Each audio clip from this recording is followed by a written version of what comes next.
How can we have safer living through building community? That's the question we're going to address today on Flourish-Meant. I'm your host, Tina Yeager. Flourish-Meant is sponsored by Access More.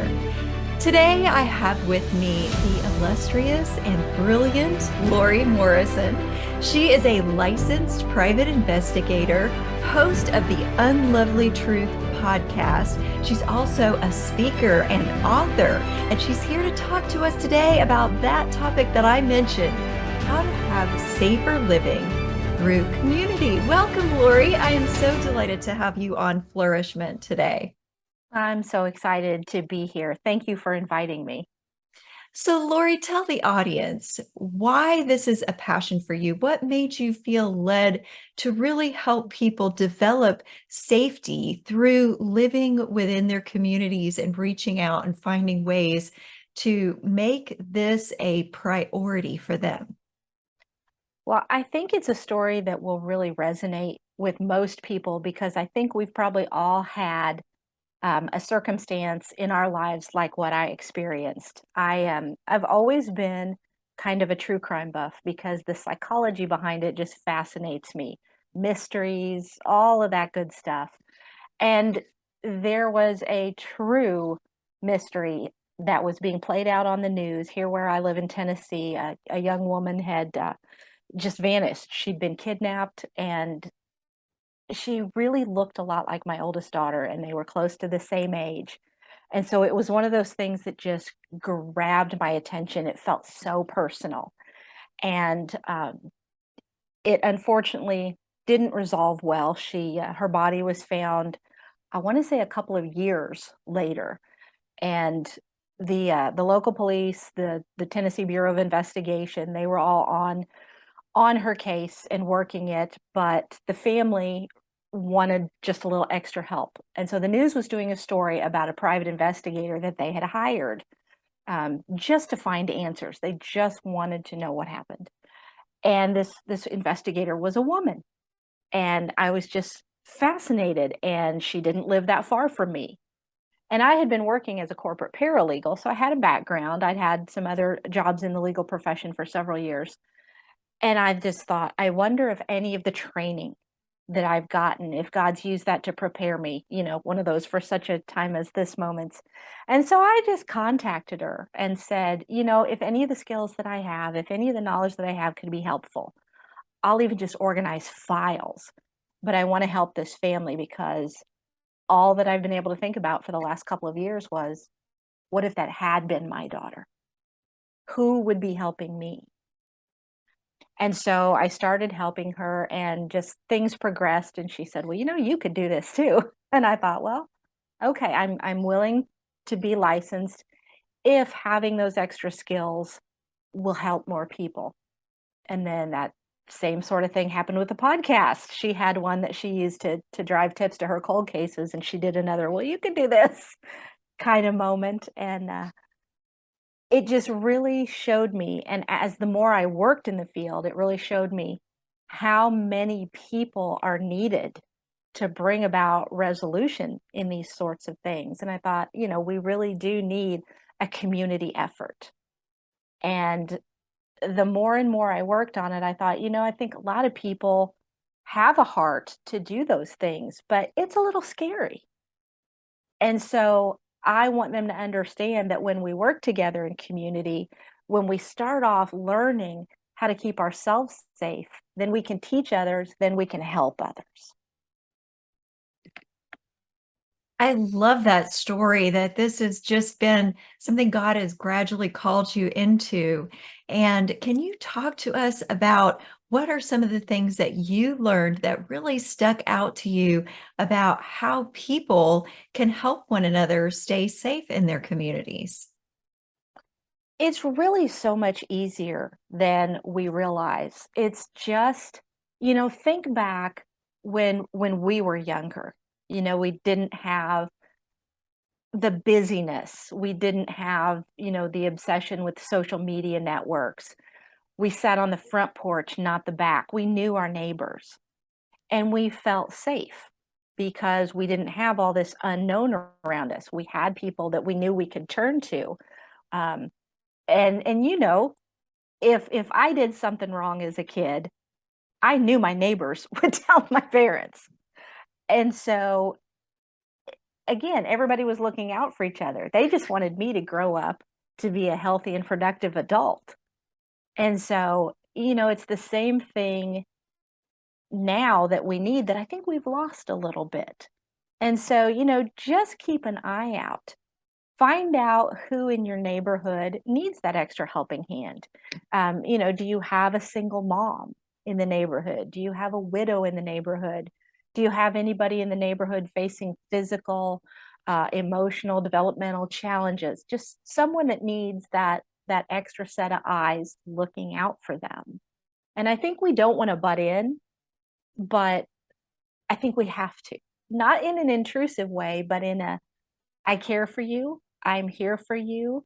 I'm going to watch out for you. And you call on me if you need me. That really goes much further than most people realize. I love that you've made that distinction between being aware of other people and being caring. And that's why what is motivating your awareness versus just being nosy or gossipy about Yeah, your neighbors. There's a totally different heart behind that.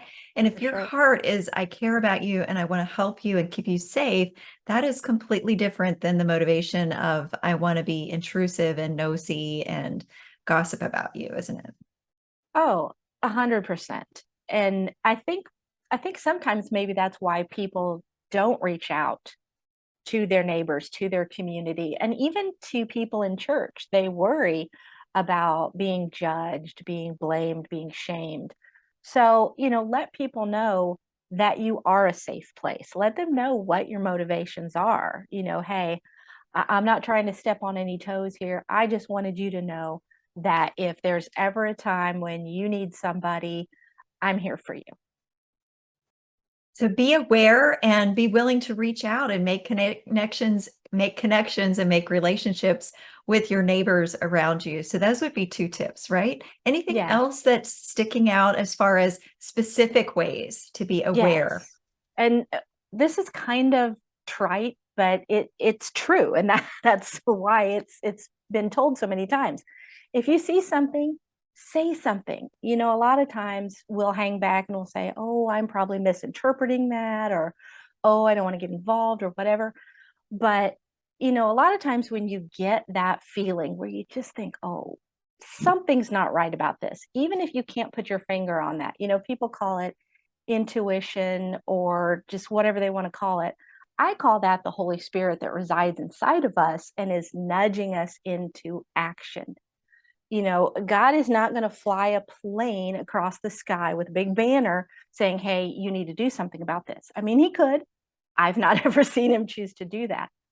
But when his spirit resides inside us, that little nudge, that is our plane pulling a banner. And so, the worst thing that could happen, you could be wrong, and maybe you're a little embarrassed. I know I was shopping with my husband, and we were in this home goods kind of store, and it was really close to closing time. I think we were the only people in there, and then suddenly a man walked through the front doors, walking very hurriedly with great purpose, went over like he knew exactly what he was going to get, picked something up, and walked straight out the doors past the cash register. And I thought, "Oh my goodness, I don't know if the cashier saw this or not because she's acting very unbothered." And so I just said, "Hey, that guy just walked in, grabbed something, and walked out." And she said, "Did he get it right over there?" And I said, "Yeah." And she said, "Where the FedEx pickup area is?" I said, "Oh, I didn't know you had a FedEx pickup area." So no worries. Apparently, he's not a thief. So, but what was the worst that happened? I was a little embarrassed. I didn't chase him out the door and try to tackle him in the parking lot or anything like that. I don't suggest that. But, you know, what if he had been someone doing something wrong and I'd said nothing? So if you see a car sitting in front of your neighbor's house, no, that's not their house. You've not ever seen that car before visiting them. If you have their number, just text them and say, "Hey, do you have company?" Or, that car outside in front, is that something we need to keep an eye on? I've seen cases where when neighbors have done that, they have actually, in one particular case I'm thinking of, they caught a serial rapist because of that. Someone was willing to pay attention, to make that call, and then they ended up calling the police when the neighbor said, no, I don't know who that is. So, safe, easy ways to get involved and keep your community and yourself safer. Wow, that is great advice and such simple things too. We're going to Mhm. take a quick break and talk a little bit about some other products in the break that Lori Morrison's Unlovely Truth program is offering. And when we come back from the break, we're going to hear more about those specific tips for personal safety and community safety. Meet the Christian who married faith with true crime, Lori Morrison. Lori is a person of faith, a private investigator, and the producer of the award-winning podcast, The Unlovely Truth, where faith and true crime intersect. Lori and I would like to invite you to join the True Crime Mission Fields program, a life-changing opportunity exclusively joining Christians who have married faith and true crime. Featuring chaplain Lori Prather, the products within the True Crime Mission Fields program allow you to connect your passions and skills as Christians with practical service opportunities within the world of true crime. You will begin to serve people in difficult circumstances and have a greater impact in this world than you ever imagined possible. Access your free report, Meet the Christian who married faith with true crime, and receive up to 70% off of any collection when you use the link in the show notes. And we're back with Lori Morrison, private investigator, host of The Unlovely Truth. And we are going to talk about some more specific things that we could maybe do to be safe personally and safe as a community. I know that we've already mentioned being aware and being willing to be in relationship with our neighbors so that they know that our motives for caring about what's going on around us are out of love and care for them. And then also just being willing to speak up. Are there other things, some specific things that we need to do to keep ourselves safe and our neighborhoods safe? I think one of the biggest is just adopting a new mindset. I know that as women and especially as believers, we want to see the best in absolutely everybody. We're very trusting. We want to give everybody the benefit of the doubt. And that's lovely, but that's not an easy way to stay safe. We need to be able to really assess people critically. Don't put your faith in titles or jobs. Put your faith in proven character. It is so easy for someone to really get away with a lot of things other people wouldn't get away with when they carry those trusted titles: teacher, doctor, pastor. Those are just humans the same way we are, and they have the same weaknesses and temptations that we do. And sometimes they give into those. And so we need to make sure that we don't trust someone just because they have that title that we trust. So if you feel like, yeah, there's a little bit something going on here, oh, but that's a pastor. They would never do that. You still need to look into that. And again, worst case scenario, or best case scenario, you're wrong. And you might just get a little embarrassed. But I remember years ago in a church I was associated with, they had an issue with a youth pastor inappropriately touching, a children's pastor inappropriately touching some of the children. And parents immediately came to his defense and not the children's. And they were saying things like, you don't understand how much he loves kids. You don't understand. He has them over for sleepovers. He's so willing to pour into them. And I'm thinking, listen to the words you're saying. Take away that title. And if that was just your neighbor or just someone down the street, you'd probably say, I'm not sure this behavior is appropriate. And so make sure you're using those critical thinking skills even on people that we should be able to trust. And most of them we can. I don't want us to live in fear or paranoia. You know, the Bible says hundreds of times, do not fear, do not fear, do not fear. But one of my personal mottos, and I keep threatening to put this on a t-shirt, in God we trust. Everybody else gets a background check. So until they have proven themselves trustworthy, just kind of keep people accountable. That's really all there is. And if there's no problem there, they should thank you for holding them accountable. If they don't want you to, that's a red flag. That is a good point. If somebody doesn't want to be held accountable, that is definitely a red flag. And it's what pushes most people back when someone really is a predator, isn't it? For sure. And something simple, if you have the position in your church, maybe where you're looking for volunteers and deciding, you know, who's going to work where, I always suggest have a 6-month waiting period for anybody that wants to work with children or youth. You have to have been coming to our church for 6 months so that we can, you know, observe your character, get to know you. If they truly are a predator, they will be at the church down the street next week. They don't want to wait. They're going to go somewhere where they haven't put those kind of safety measures in place. And so you don't even have to have a big confrontation. You're weeding those people out with that simple step. So be patient when you are Yes. vetting people. And it's not really so much of living in fear as it is just being cautious and wise. And I think there's a Oh, yeah. difference between being wise and living in fear. Yes. I don't want anybody to live in fear, because when we do, then we don't want to step out and help others. We're so concerned with ourselves, and that's where the enemy wants us, only focused on ourselves. So, yes, we need to make sure we're taking those measures, reading those scriptures that tell us not to fear.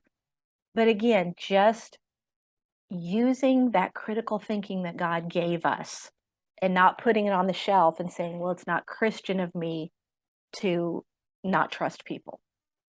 And recognize some red flags as well, because there are red flags when someone's a predator and they are manipulative enough to try to get you to dismiss them right away. Can you talk about some of those? Yes, I listened to one of the best podcasts ever called Dirty John. And a daughter said of her mother, who had been taken advantage of by a predator, she said, my mother sees red flags and thinks that there's a parade. And so sometimes we look back and we're like, oh, I did see all those red flags. So we have to be able to step out in faith when we see them, that we're doing the right thing to confront them. So again, is somebody very aggressively wanting to volunteer? And I know it's hard because youth and children's areas are often the hardest to staff. And so we're so excited when people want to volunteer. But when they prematurely want to be put in a position of authority, or they want to be put in a position where they're alone with children, the buddy system is one of the greatest ways to avoid people having access. Just, if you can, have 2 volunteers in rooms with anybody that's underage or anybody that's disabled, if you happen to have ministries for the disabled at your church. Anybody that's vulnerable like that is exponentially more likely to be a victim, because predators know they want things to go easy. So they're going to find the people that are least likely to be able to resist them. So that's going to be kids that come from difficult family situations. So if you've got a child that you know is having struggles at home, and there is a particular adult that wants to pay a lot of attention to them, that may be someone with a great heart that really wants to pour into them, but it also may be somebody who sees them as an easier victim, someone that's starving for attention. And so I'll give them good attention until I've got them hooked in and they trust me. So that's another huge red flag. Um, Really, anybody that doesn't want to follow any protocols that you've set up. which hopefully you have. Again, whether that's two people in a room, whether that's you have to be coming to the church for such an amount of time. If it's, you can't take a child to the restroom by yourself, or the child has to go in and you have to wait on the outside, depending on their age. Just whatever you've come up with, people that push back against those, that's a huge red flag. That's good advice. And I think also anybody that is pushing too hard to trust too quickly, that's also a red flag, Yes. whether it's working with children or somebody that is trying to engage you in getting alone with them when you shouldn't be alone with them. That's always another issue is just be wise. Don't be alone with people without open doors, without an opportunity for someone to be able to help you if you need it. And pay attention to that. Don't get yourself alone. And if you're an adult working with children, sometimes that benefits you to make sure that you're not Yes. left alone in an unobservable area with a child. Yes. And false accusations are rare. I've read a lot of studies, but they do happen. And so you do need to protect yourself and your own family, and really the reputation of your ministry as well. So I always tell people, these guidelines are for the benefit of everyone. And so anybody that would push back against that, you just have to stop and ask yourself, why? Maybe they have a good reason. Maybe they have been part of a ministry where that, whatever they're pushing back on, there was an unintended consequence that you hadn't considered. So I'm not saying that you just totally never listen to anybody that wants to question anything, because that's how we get better at things. But when they are very aggressive about it, and it has to be done their way because they know better than you, huge red flag. That's a great point. Anything else that you want to make sure that the audience is aware of when they're trying to create a safer community? I would say situational awareness is big too. We get extremely busy. And so we're going from one thing to the next to the next. And so those red flags are there and we just don't see them because we're not looking. So be aware of what's be aware of what's around other people in your sphere of influence. Um, you know, a lot of times when we're the ones in the midst of maybe a bad relationship, we can't see what everyone in our circle sees. And so people will be telling us, I'm not sure that person is healthy for you. And we make excuses. Oh, you don't know that person as well as I do. Oh, you don't know what they've been through. But just stop and think. If you have multiple people telling you that they think there's an issue, and they're people that love and care about you, they're not going to make you unhappy. They care about you, they love you, they want what's best for you. And so you need to be humble enough to stop and say, I've got to really evaluate what they're telling me. I've got to try to look at this from a less involved perspective and look at what they're seeing and not just dismiss them, because why would they want to hurt you? They want the best for you. So just opening up our ears as well as our eyes helps keep us safe and people around us. I have one question that I would like to ask you as well. Can we trust the results of a background check? Because those only bring us the information on those who've been caught. And Yes. most of the statistics that I've seen when I was a therapist were that most predators will have up to 200 victims. And that's before they get caught, usually. Usually, once they get caught, it's harder for them to get victims. So, how do we know whether a background check is really our best defense? Can we get complacent by relying on those? We can. They are definitely a part of due diligence. And so they are something you want to do. And honestly, just knowing that they're going to be background checked a lot of times will cause people to move on. But you also have to be aware that there are different types of background checks. And so make sure that you know what exactly you're getting. You might just be having someone run limited databases, like the state that you're in. Well, if the person that you're checking has offended in another state, that is not going to show up on just a one state check. And you might say, well, those are cheaper and we do have budgetary issues. I get that. But if you're relying on the person telling you, I've always lived in this state, if they're willing to hurt people, they're probably willing to lie to you too. So the kind of gold standard, and I'm not suggesting people use these, they are more expensive and they scare people, but the gold standard is the FBI fingerprint background check. So that's what I had to do when I became an investigator.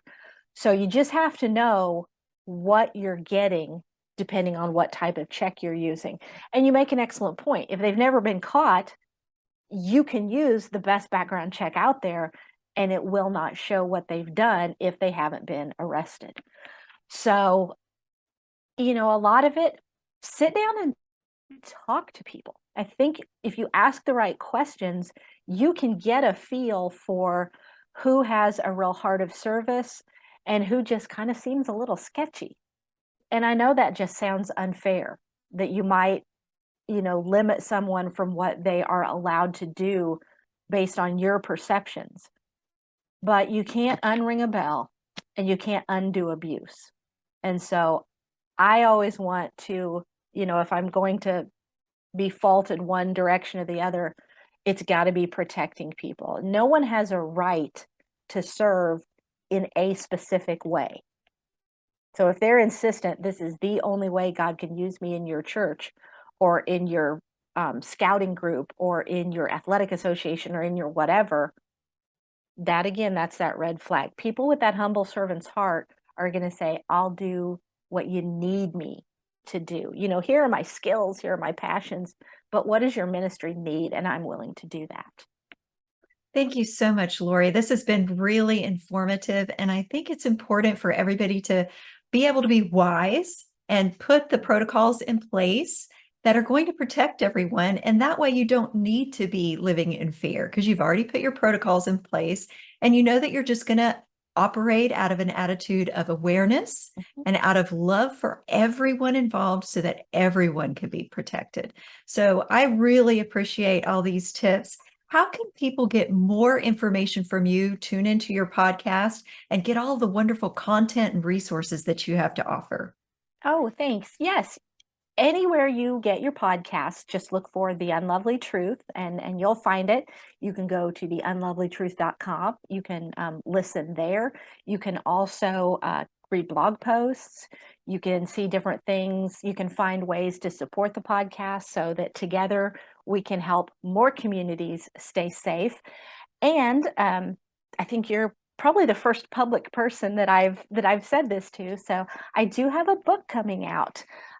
My release date is going to be November 1st, and it is a blend of practical safety tips in all aspects of life. Every chapter is just a different area where we need to be careful in our homes, out in our communities, traveling, making healthcare decisions, just online, all kinds of different things. But there's also going to be the spiritual aspect, like we talked about, of God not wanting us to live in fear. So we want to be able to balance staying safe ourselves, keeping our family safe, keeping our community safe, with living the way God wants us to live, not in fear, but in that knowledge that He's called us to step out and help each other in community. So be looking for that to come out November 1st. Okay, fantastic. And depending on when you're listening to this, it may have already released, or you may be looking forward to that. Do you have a website where people can follow you? Yes, theunlovelytruth.com. You can also find me on Facebook, The Unlovely Truth, or on Instagram, The Unlovely Truth Podcast. Fantastic. I hope that all of you listening were informed and have enjoyed this conversation with Lori Morrison, host of The Unlovely Truth, author, speaker, and private investigator. And of course, I also hope that you come back for the next episode of Flourish-Meant. Flourish-Meant is part of the Spark Media Network and can be found on the Edify app.